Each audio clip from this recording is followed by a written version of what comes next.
함께 살펴볼 자료는 도심지 가로수 식재 기본 구상 및 계획에 관한 건데요. 사실 길가의 나무, 가로수 하면 그냥 뭐 걷다가 잠시 보는 풍경? 그 정도로만 생각하기 쉽잖아요. 네, 그렇죠. 그냥 을에 있는 거. 네. 그런데 이 자료들은 가로수를 완전히 다른 시각에서 봐야 한다, 이렇게 강조를 합니다. 단순한 장식이 아니라 도시의 지속 가능성, 또 시민의 삶의 질을 높이는데 아주 핵심적인 다기능 인프라라는 건데요. 맞습니다. 이 다기능 인프라, 이게 좀 거창하게 들릴 수도 있는데 구체적으로 어떤 의미를 담고 있는지 좀 더 깊게 들어가 보죠. 네, 그 다기능 인프라라는 표현이 정말 핵심입니다. 우리가 보통 이제 도로라던가 상하수도 같은 회색 인프라, 이런 거에 좀 익숙한데 가로수는 살아있는 녹색 인프라로서 그 이상의 역할을 한다는 거죠. 아, 녹색 인프라. 네. 그러니까 단순히 미적인 요소를 넘어서요, 우리 도시와 또 우리 삶에 구체적으로 어떤 혜택을 주는지 그 여러 겹의 기능을 먼저 이해하는 것이 중요하다고 할 수 있습니다. 크게 보면 한 세 가지 차원, 생태적, 사회적, 그리고 경제적 차원, 이렇게 나눠볼 수 있겠습니다. 가장 먼저 와닿는 건 역시 생태적인 기능일 텐데요. 여름에 가로수 그늘 아래 잠깐만 서 있어도 숨통이 트이잖아요. 근데 이게 단순히 그늘 효과만은 아니라고요? 맞습니다. 그늘 제공은 물론 가장 직접적으로 느끼는 혜택이지만 그 외에도 굉장히 중요한 역할들이 많습니다. 예를 들어서 가로수는 도시 외곽에 있는 큰 숲이나 공원 같은 녹지들, 이걸 연결하는 녹색 혈관 역할을 해요. 녹색 혈관이요? 네, 도시 안에 이렇게 점처럼 흩어져 있는 녹색 공간들을 선으로 이어주는 거죠. 이게 왜 중요하냐면요, 작은 동물이나 곤충들이 그 길을 따라서 이동하고 또 서식할 수 있는 통로가 되어주거든요. 그러면서 도시 전체의 생물 다양성을 유지하는 어떤 기본적인 토대가 되는 겁니다. 아, 그러니까 도시 안에 이렇게 섬처럼 고립된 녹지들만으로는 좀 부족하고 가로수가 그 사이를 이어주는 다리 역할을 한다는 거군요. 기후위기 시대에는 이게 더 중요해지겠네요. 바로 그 점입니다. 네, 기후위기 대응이라는 측면에서 보면 여름철에 아주 심각한 도시 열섬 현상 있잖아요. 이걸 완화하는 데 가로수가 정말 결정적인 역할을 합니다. 잎이 햇볕을 차단하는 건 물론이고 나무 자체가 그 증산작용이라는 걸 하잖아요. 그걸 통해서 주변의 열을 빼앗아 가면서 온도를 낮추는 일종의 미기후 조절 기능이 있는 거죠. 와, 천연 에어컨 같은 거네요. 그렇죠. 거의 그런 셈이죠. 거기에 더해서 넓은 잎 표면이 공기 중에 있는 미세먼지를 흡착하고 또 이산화탄소를 흡수해서 산소를 내뿜는 공기 정화 기능까지 하니까요. 이건 뭐 도시 환경과 시민 건강에 직접적인 영향을 미치는 말 그대로 정말 살아 숨쉬는 인프라다, 이렇게 말할 수 있습니다. 두 번째는 사회적 기능, 특히 공중보건하고 연결되는 부분인데요. 쾌적한 가로수길을 보면 왠지 좀 걷고 싶어지고 그러잖아요. 이게 실제로 사람들 건강에도 영향을 미친다는 거죠. 네, 그렇습니다. 아주 잘 조성된 가로수길은 뭐 걷기라던가 자전거 타기 같은 신체 활동을 자연스럽게 유도하죠. 이게 뭐 비만이나 관련 만성질환 예방에 당연히 도움이 되고요.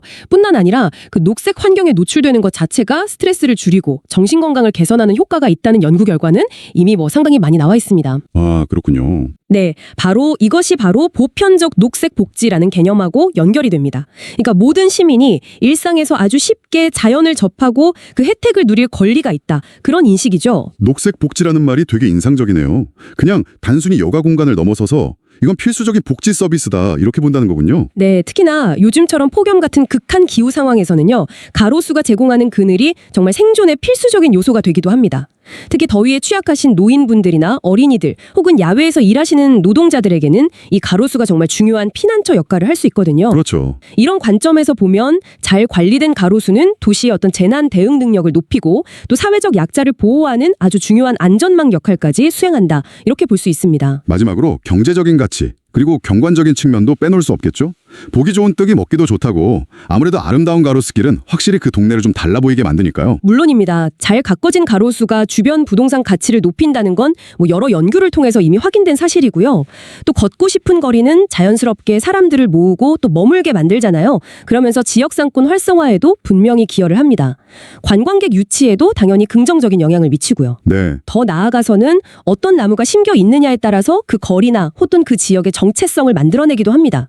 예를 들어서 어떤 역사적인 거리에 수백 년 된 느티나무나 회화나무가 있다. 그러면 그 나무 자체가 살아있는 역사이자 그 지역의 상징이 되는 거죠. 아, 네, 그러니까 단순히 나무 한 그루가 아니라 도시의 어떤 품격과 매력을 높이는 아주 중요한 자산인 셈입니다. 와, 이렇게 다양한 기능을 듣고 보니까 가로수를 그냥 길가의 나무 정도로만 생각했던 게 좀 미안해지는데요. 자료에서는 이런 개별 나무의 기능을 넘어서서 도시 전체의 도시숲, 얼번 포레스트라는 더 큰 관점에서 봐야 한다. 이렇게 강조한다고요? 네, 맞습니다. 사회생태학적 프레임워크라는 용어를 쓰는데요. 이게 좀 어렵게 들릴 수도 있습니다. 근데 핵심은 간단해요. 가로수를 단순히 기술적인 관리 대상으로만 볼 게 아니라 그것을 둘러싼 어떤 정책이라던가 예산, 관리 방식, 또 시민들의 인식, 그리고 그것이 속한 더 큰 생태계와 사회 시스템 전체를 연결해서 생각해야 한다. 이런 접근법입니다. 좀 더 구체적으로 설명해 주실 수 있을까요? 그 사회생태학적 프레임워크라는 게? 예를 들면요. 우리가 가로수를 잘 심고 가꾸는 활동 있잖아요. 이게 단순히 우리 동네 차원을 넘어서는 의미를 갖는다는 겁니다. 유엔의 지속가능 발전 목표 SDGs 다들 아시죠? 네네. 그중에서도 육상 생태계 보전 SDG 15나 기후변화 대응 SDG 13 같은 목표 달성에 이 가로수 관리가 직접적으로 기여를 한다는 거죠. 와, 그러니까 우리 동네 가로수를 잘 돌보는 일이 사실은 지구적인 과제 해결에 동참하는 행위가 될 수도 있다. 이런 이야기입니다. 와, 그렇게 연결되니까 스케일이 확 커지는데요. 여기서 나무권, 트리 라이츠라는 개념까지 등장을 하는데 이건 정말 흥미로워요. 아니, 나무에게도 권리가 있다니 이게 어떤 의미인가요? 상당히 좀 진보적인 개념이죠. 나무를 그냥 인간을 위한 수단이나 시설물 이렇게 보는 게 아니라 그 자체로 존중받아야 할 살아있는 생명체로 보자는 어떤 인식의 전환을 요구하는 겁니다. 구체적으로는 나무가 좀 건강하게 자랄 수 있는 충분한 공간, 특히 뿌리가 뻗어나갈 땅속 공간을 좀 확보해주고 또 과도하거나 좀 잘못된 방식의 가지치기 이런 걸로부터 보호받으면서 나무 본연의 어떤 온전한 모습으로 성장할 권리를 인정하자 뭐 이런 의미를 담고 있습니다. 단순히 그냥 베지 말자 이런 소극적인 보호를 넘어서는 거군요. 그렇습니다. 예를 들어서 무분별하게 큰 나무를 베어내는 것은 단순히 나무 한 그루를 없애는 행위가 아니라는 거죠. 그 나무와 함께 수십 년간 형성된 도시 경관, 또 그 나무에 기대서 살던 새나 공충들과의 관계, 그리고 그 장소에 얽혀있는 시민들의 소중한 기억과 이야기까지 함께 파괴하는 행위로 볼 수 있다는 겁니다. 아, 그렇네요. 그래서 나무의 권리를 이야기하는 것은 결국 우리 도시공간과 자연을 대하는 어떤 철학 자체를 되돌아보게 만드는 그런 질문이라고 할 수 있습니다. 나무에 대한 존중, 이것과 함께 또 사람 사이의 문제, 특히 녹지 불평등 문제도 아주 심각하게 지적이 되고 있습니다. 소득 수준이 낮거나 사회적 약자가 많이 사는 지역일수록 가로수가 부족하다. 그리고 이게 결국 기후위기 시대에 피해를 더 키우는 어떤 환경 불평등으로 이어진다. 이런 내용인데요. 네, 이건 정말 중요한 문제입니다. 실제로 데이터를 보면 확연히 드러나는데요. 같은 도시 안에서도 좀 부유한 동네하고 저소득층 동네의 나무 캐노피, 그러니까 나뭇잎이 하늘을 덮는 비율이죠. 그 차이가 크고요. 여름철 지표면 온도 차이도 상당합니다. 뭐 쉽게 생각해서 공원이나 가로수가 아주 풍부한 아파트 단지하고 낡고 빽빽한 단독주택 밀집 지역을 떠올려보면 쉽게 이해가 되실 겁니다. 결국 더운 여름에 더 취약한 사람들이 그나마 있는 나무 그늘조차 제대로 누리지 못한다는 거네요. 맞습니다. 특히 땅값이 비싼 도심에서는 큰 공원을 새로 만드는 것이 현실적으로 매우 어렵거든요. 이런 상황에서 가로수는 녹지 불평등을 해소하고 기후정의를 실현할 수 있는 가장 효과적이고 또 현실적인 대안이 될 수 있습니다. 그래서 계획 단계부터 이런 점을 꼭 고려해야 한다, 이런 목소리가 높아지고 있는 거죠. 그래서 자료에서는 녹지 형평성 감사, 그린 에퀴티 오짓라는 걸 제안하는군요. 지역별로 나무 덮기율이나 지표면 온도, 또 주민 소득 수준, 폭염 관련 질병률 같은 데이터를 쫙 분석해서 녹지가 부족한 소외 지역을 먼저 파악하고 가로수 식재 계획을 세울 때 이런 지역을 우선적으로 고려해야 한다. 이런 거네요. 네, 바로 그겁니다. 단순히 나무를 많이 심는 것보다도 어디에 심을 것인가, 이게 사회정의의 관점에서 매우 중요해진다는 이야기입니다. 자, 그럼 이렇게 중요한 가로수 정책, 실제로 어떻게 계획되고 실행되는지 그 과정도 한번 들여다볼 필요가 있겠네요. 당연히 법적인 근거나 절차가 마련되어 있겠죠. 물론입니다. 가장 중요한 법적 근거는 도시숲 등의 조성 및 관리에 관한 법률, 이걸 줄여서 보통 도시수법이라고 두르는데요. 이 법에 따라서 모든 지방자치단체장은 의무적으로 10년 단위의 장기계획인 가로수 기본계획을 수립해야 합니다. 아, 10년 단위군요. 네, 그리고 이 기본계획을 바탕으로 해서 매년 구체적인 사업 내용에 담은 단기 실행계획, 즉 연차별 가로수 계획을 세워서 실행하게 됩니다. 당연히 이 모든 계획은 도시 전체의 큰 그림인 도시기본계획 같은 상위계획하고도 잘 맞물려 돌아가야 하고요. 10년짜리 기본 계획하고 매년 세우는 연차별 계획, 이 두 가지가 핵심이군요. 그럼 그 10년짜리 장기 계획인 기본 계획은 어떤 과정을 거쳐서 만들어지나요? 보통 몇 단계로 진행되는데요. 핵심적인 과정을 좀 짚어보자면 먼저 현황을 정확히 파악하는 게 중요합니다. 우리 지역에 어떤 나무가 얼마나 또 어떤 상태로 있는지 전수 조사를 하고 데이터베이스를 구축하는 거죠. 주변의 물리적 환경이나 인문 사회적 환경 분석도 필수적이고요. 네. 이걸 바탕으로 구체적인 목표와 전략을 수립합니다. 예를 들어서 어떤 길에는 어떤 컨셉으로 나무를 심을지, 어떤 종류의 나무를 우선적으로 심을지, 또 아까 이야기했던 녹지 불평등 문제는 어떻게 해소할 건지 이런 것들을 담는 거죠. 그 다음에는 전문가들의 검토를 거치고요. 최종적으로 확정해서 공고하고 시행하게 됩니다. 그리고 최근에는 이 모든 과정에서 계획 초기 단계부터 시민들의 의견을 듣고 반영하는 시민 참여가 점점 더 강조되는 추세입니다. 그런데 여기서 정말 중요한 지적이 나옵니다. 이렇게 장기적인 비전을 담은 기본 계획을 아무리 잘 만들어 놓아도 매년 실제로 예산을 쓰고 사업을 집행하는 근거가 되는 연차별 계획이 부실하거나 혹은 투명하게 공개되지 않으면 아무 소용이 없다는 거죠. 맞습니다. 실제로 서울시 자치구들의 연차별 계획을 시민들이 직접 모니터링한 결과를 보니까 계획 내용이 너무 형식적이거나 심지어 사업 시작 직전에야 마지못해 공개하고 구체적인 심의 자료는 아예 공개를 거부하는 경우도 있었다고 해요. 이건 정말 실망스러운데요. 네, 이건 뭐 단순히 절차상의 문제를 넘어서서 공공행정에 대한 신뢰 자체를 뒤흔드는 아주 심각한 문제입니다. 시민들 입장에서는 잘 자라고 있는 나무를 왜 갑자기 베어냈는지, 또 왜 저렇게 앙상하게 가지치기를 하는지 도무지 알 수가 없으니까 답답하고 행정을 불신하게 되는 거죠. 그렇죠. 멀쩡한 나무를 베는데 내 세금이 쓰인다고 생각하면 분노할 수도 있고요. 맞아요.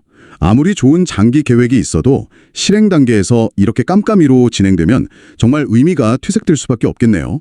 그래서 훌륭한 계획 문서를 만드는 것 못지않게 그 계획이 투명하고 충실하게 실행될 수 있도록 하는 거버넌스 체계, 그러니까 계획과 실행 과정에 시민, 전문가, 행정이 어떻게 협력하고 서로 감시할지에 대한 어떤 운영 방식을 잘 만드는 것이 정말 중요합니다. 네. 이를 위해서 연차별 계획을 연초에 미리 투명하게 공개하도록 의무화하고 또 형식적인 자문이 아니라 실질적인 권한을 가진 시민 참여 기구, 예를 들면 가로수 정책협의체 같은 것을 만들어서 계획 수립부터 집행, 평가까지 함께 논의하고 감시하는 체계를 제도화하는 것. 이런 것들이 대안으로 제시되고 있습니다. 투명한 정보 공개하고 실질적인 시민 참여, 이 두 가지가 핵심이군요. 자, 계획과 거버넌스 이야기를 해봤으니까 이제 실제로 나무를 어떻게 심고 가꿀 것인가, 이 구체적인 설계와 식재 원칙으로 넘어가 보죠. 모든 거리에 똑같은 나무를 심을 수는 없을 테니까요. 맞습니다. 여기서 중요한 개념이 맥락 감응형 설계라는 건데요. 맥락 감응형. 네, 즉 그 거리가 가진 고유한 특성과 상황에 맞게 설계해야 한다는 거죠. 예를 들어 도로폭이 아주 넓은 8차선 이상 상업가로 같은 경우는 중앙분리대에는 키 큰 나무를 심어서 좀 웅장한 느낌을 주고 보도 쪽에는 중간 키나 작은 키 나무, 그리고 꽃나무나 관목 같은 걸 섞어 심어서 여러 층의 다채로운 녹지 구조를 만들 수 있습니다. 반면에 한 4에서 6차선 정도 되는 주거지 가로는 보행자 안전하고 그늘 확보가 중요하니까 보도하고 차도 사이에 폭 한 1에서 2m 정도의 띠녹지를 두는 것을 적극 고려해 볼 수 있고요. 좁은 골목길 같은 경우는 또 다르겠네요. 그러니까 수관의 폭이 좀 좁게 자라는 그런 품종을 신중하게 고르거나 아니면 아예 이동이 가능한 큰 화분에 나무를 심는 방식을 활용해야 합니다. 또 역사적 의미나 문화적 스토리가 있는 가로라면 그 지역의 분위기와 잘 어울리는 우리 고유의 향토 수종, 예를 들면 느티나무나 팽나무, 회화나무 같은 것을 심어서 전통적인 경관과 조화를 이루도록 좀 신경 써야겠죠. 거리의 특성에 맞는 설계만큼이나 중요한 게 바로 어떤 종류의 나무, 즉 수종을 선택하느냐일 텐데요. 고려해야 할 기준이 정말 많을 것 같아요. 네, 정말 신중해야 합니다. 여러 가지 기준을 종합적으로 봐야 하는데요. 첫째, 당연히 그 지역의 기후와 토양에 잘 맞는 생태적 적합성을 따져야 하고요. 둘째, 자동차 매연이나 겨울철 제설제 같은 도시 환경 스트레스에 얼마나 잘 견디는지, 내송도 중요합니다. 내성? 네. 셋째, 우리가 가로수에게 기대하는 기능적 성능, 예를 들어 미세먼지를 잘 줄여주는지, 그늘을 풍성하게 만들어주는지 등을 평가해야 합니다. 넷째, 경관적 가치, 즉 나무의 모양이나 꽃, 단풍 등이 거리의 특성과 얼마나 잘 어울리는지도 고려해야 하고요. 건강이나 안전과 관련된 부분도 있겠네요. 그렇죠. 다섯째, 공중보건 측면에서 꽃가루 알레르기를 심하게 유발하거나 좀 고약한 냄새가 나는 열매를 맺거나 혹은 독성에 있는 부위가 있는 수종은 피하거나 관리에 특별히 신경 써야 합니다. 네. 마지막으로 유지관리의 용이성도 무시할 수 없습니다. 너무 빨리 자라서 전선에 닿거나 건물을 가리는 바람에 가지치기를 너무 자주 해야 하는 나무는 아무래도 관리 비용과 노력이 많이 들기 때문이죠. 자료의 추천 수종표를 보니까 예를 들어서 느티나무는 미세먼지 저감 효과는 좋은데 어릴 때 모양을 잘 잡아줘야 하고, 은행나무는 공해에는 강하지만 그 암나무 열매 냄새가 문제고, 또 왕벚나무는 봄꽃은 예쁘지만 병충해에 약하고 수명이 짧다, 뭐 이런 식으로 각각의 장단점이 자세히 나와 있네요. 이런 정보들을 바탕으로 신중하게 골라야겠군요. 네, 그리고 나무를 잘 고르는 것만큼이나 중요한 것이 바로 올바르게 심는 방법입니다. 이게 제대로 안 되면 아무리 좋은 나무를 심어도 금방 죽거나 제대로 자라지 못하거든요. 핵심은 뿌리가 숨쉬고 잘 뻗어나갈 수 있는 환경을 만들어주는 겁니다. 식재 구덩이는 뿌리 덩어리, 뿌리 본보다 훨씬 넓고 깊게 파야 하고요. 토양은 물 빠짐이 좋으면서도 영양분이 있는 흙으로 채워줘야 합니다. 심을 때는 뿌리 바로 윗부분, 뿌리 목이 땅에 너무 깊이 묻히지 않도록 높이를 잘 맞춰야 하고요. 심고 난 후에 관리도 중요하죠. 물 주는 거라든가. 물론입니다. 처음에는 나무가 흔들리지 않게 지주목을 설치해주지만 이걸 너무 오래 두면 오히려 나무 줄기를 조여서 해가 되므로 한 1, 2년 안에 제거하는 것이 좋습니다. 심은 직후에는 물이 뿌리 쪽으로 잘 스며들도록 물집을 만들어서 충분히 관수를 해줘야 하고요. 흙 표면을 유기물 멀칭, 그러니까 나무 조각이나 우두칩 같은 걸로 덮어주면 흙 속에 수분이 날아가는 것을 막고 잡초 발생을 억제하며 땅의 온도를 안정시키는 데 큰 도움이 됩니다. 아, 멀칭. 네, 다만 이 멀칭 재료가 나무 줄기에 직접 닿으면 썩을 수 있으니 약간의 공간을 두어야 합니다. 이렇게 나무 자체의 건강, 또 자연스러운 성장을 강조하는데 여기서 좀 흥미로운 질문이 생깁니다. 자료들을 보면 대부분 가로수를 가능한 자연형, 그러니까 나무 본래의 모습대로 키우라고 권장하는데 정작 산림청 우수 사례 같은 걸 보면 인천 인하로에 그 동글동글한 은행나무처럼 아주 인위적인 형태로 다듬은 모습이 칭찬을 받기도 한다는 거죠. 이건 좀 모순처럼 보이기도 하는데요. 아주 예리한 지적이십니다. 이걸 단순한 모순이라기보다는 어떤 목적과 맥락에 따른 다층적인 접근법으로 이해할 필요가 있습니다. 자연형 육성 원칙은요, 도시숲의 건강성을 유지하기 위한 기본적인 기준선이라고 할 수 있습니다. 특히 나무 윗부면을 그냥 싹둑 잘라내는 두절, 타핑이나 과도하게 수관을 축소하는 것처럼 나무의 건강을 심각하게 해치고 구조적으로 불안정하게 만드는 그런 잘못된 관행을 막는 데 중요한 역할을 합니다. 그럼 인위적인 수영 관리는 어떤 경우에 용납될 수 있다는 건가요? 기준이 있는 건가요? 도시의 정체성을 드러내거나 좀 특별한 경관을 만들고자 하는 특화 가로에서는요, 의도적이고 전문적인 기술을 바탕으로 한 수영 조절이 오히려 그 장소만의 독특한 매력을 창출하는 중요한 디자인 도구가 될 수 있습니다. 아까 말씀하신 인천 인하로 은행나무길이 대표적인 예죠. 아하. 여기서 핵심은 이러한 자연형 원칙의 예외가 경험 없는 작업자의 자의적인 판단이나 예산 부족 때문에 아무렇게나 이루어지는 것이 아니라는 점입니다. 사전에 수립된 기본 계획에 근거하고 충분한 예산과 전문성이 투입되며 시민들과의 소통과 합의를 거친 그야말로 전문적이고 의도된 결정이어야 한다는 점이죠. 기준은 자연형이지만 어떤 특별한 목적과 전문성이 담보된다면 다른 형태도 가능하다. 이런 말씀이시군요. 자, 이론적인 내용들을 쭉 살펴봤으니 이제 실제 성공 사례들을 통해서 교훈을 얻어보죠. 3가지 사례가 소개되는데 첫 번째가 방금 언급된 인천 인하로 은행나무길이네요. 네, 이것은 원래 그 은행나무 열매 냄새 때문에 민원이 끊이지 않아가지고 나무를 베어낼 위기에 처했던 곳입니다. 하지만 관할구청이 제거라는 쉬운 길 대신에 주민들과 적극적으로 소통하면서 공존의 방법을 찾았습니다. 설문조사나 설명회 같은 걸 통해서 문제 해결에 대한 공감대를 만들고요. 열매를 미리 따내고 또 독특한 원현으로 가지를 다듬는 적극적 관리를 통해서 오히려 지역 명소로 탈바꿈시킨 거죠. 와. 단순히 민원을 해결한 것을 넘어서 인간과 자연 사이의 갈등을 아주 창의적으로 해결하고 새로운 가치를 만들어낸 아주 훌륭한 모델이라고 할 수 있습니다. 갈등을 오히려 기회로 만든 사례군요. 두 번째는 대구 미술관로 소나무 느티나무길입니다. 이 길은 대구 미술관으로 가는 진입로인데요. 가로수를 단순한 배경이 아니라 미술관 경험의 일부, 즉 야외 갤러리처럼 기획했다는 점이 아주 특별합니다. 특히 길 양옆으로 늘어선 아름대리 소나무들이 마치 건축물의 기둥처럼 독특한 리듬감을 형성하고요. 멀리 보이는 803 풍경하고 어우러져서 미술관에 들어서기 전부터 어떤 예술적인 감흥을 불러일으키도록 설계되었습니다. 오. 가로수가 단순히 녹지를 제공하는 것을 넘어서 그 장소의 문화적 정치성을 강화하고 매력적인 공간 경험을 만드는 핵심 도구가 될 수 있다는 것을 잘 보여주는 사례죠. 세 번째 사례는 스케일이 아주 큰데요. 파리 샹젤리제 거리 재정비 계획입니다. 이건 정말 야심찬 프로젝트네요. 네, 세계적으로 유명한 파리의 상징이죠. 샹젤리제 거리를 2030년까지 완전히 탈바꿈시키겠다는 장기 비전입니다. 핵심은 자동차 중심에서 사람과 자연 중심으로 공간을 재편하는 것인데요. 차량 통행을 절반으로 줄이고 그 자리에 사열로 이루어진 거대한 가로수습 터널과 곳곳에 작은 거리 정원들을 만들어서 거대한 녹색 축으로 만들겠다는 그런 구상입니다. 와, 상상만 해도 멋지네요. 그렇죠. 이 계획은 가로수 정책을 단순히 나무 심기 차원을 넘어서 기후변화 대응, 공중보건 증진, 도시 교통 시스템 재편 같은 아주 거시적인 도시 전략과 통합적으로 연계했다는 점에서 다른 도시들에게도 큰 영감을 주고 있습니다. 이 성공 사례들을 관통하는 공통점이 있다고 분석하는데요. 단순히 나무를 많이 심는 데 그친 게 아니라 나무를 매개로 해서 기존의 도시 문제를 해결하려는 접근이 있었기 때문에 성공할 수 있었다는 거죠. 네. 인천은 사회적 갈등을, 대구는 문화시설의 정체성 강화를, 파리는 자동차 중심 도시의 환경 문제 해결이라는 더 큰 목표와 가로수를 연결했다. 이런 분석입니다. 정확합니다. 그래서 성공적인 가로수 정책을 위해서는 몇 가지 핵심 원칙이 필요하다고 정리할 수 있습니다. 첫째, 가로수를 사회정의, 공중보건, 기후 회복력을 위한 핵심 인프라로 보는 사회 생태학적 비전을 수용해야 합니다.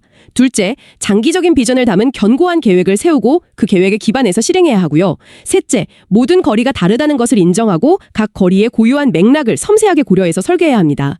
넷째, 나무를 심고 가꾸는 모든 과정에서 검증된 기술적 탁월성을 추구해야 하고요. 마지막으로 이 모든 과정이 투명하게 공개되고 시민들과 협력하는 거버넌스를 통해 이루어져야 합니다. 이런 원칙들을 현실에서 제대로 작동시키기 위한 구체적인 정책 제언들도 여러 가지가 제시되었죠. 뭐 몇 가지만 좀 요약해 주신다면요. 네, 중요한 몇 가지만 좀 요약하면요. 우선 장기 계획하고 단기 실행 계획이 따로 놀지 않도록 계획, 실행, 연계를 강화해야 합니다.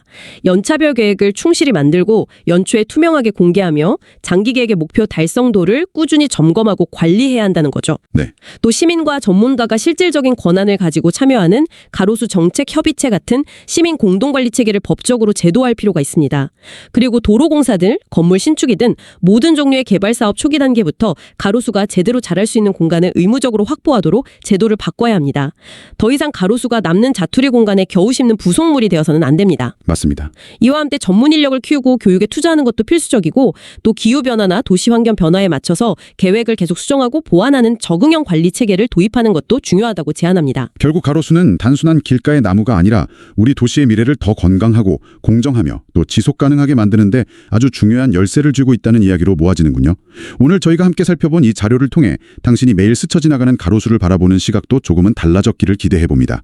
그런데 이 모든 논의를 넘어서서 어쩌면 우리가 스스로에게 던져봐야 할 더 근본적인 질문은 이것 아닐까요? 앞으로 수십 년, 어쩌면 수백 년 동안 우리 곁을 지키면서 이 모든 혜택을 줄 이 나무들을 위해서 우리는 지금 어떤 공간과 시간 그리고 정성을 내어줄 준비가 되어 있는가 하는 점 말입니다.